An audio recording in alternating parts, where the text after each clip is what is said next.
Всем привет, с вами компания BVTech. Сегодня мы решили провести эксперимент и выяснить, что же быстрее, заклеить механизмы малярной лентой или использовать наши универсальные защитные крышки для механизмов.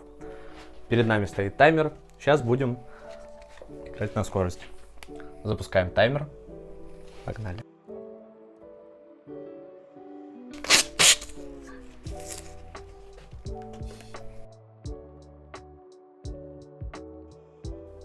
Как вы видите, Артем справился всего лишь за 16 секунд. Если же кто-то из вас может быстрее, пишите в комментариях, скидывайте видео, и мы отправим вам защитные крышки.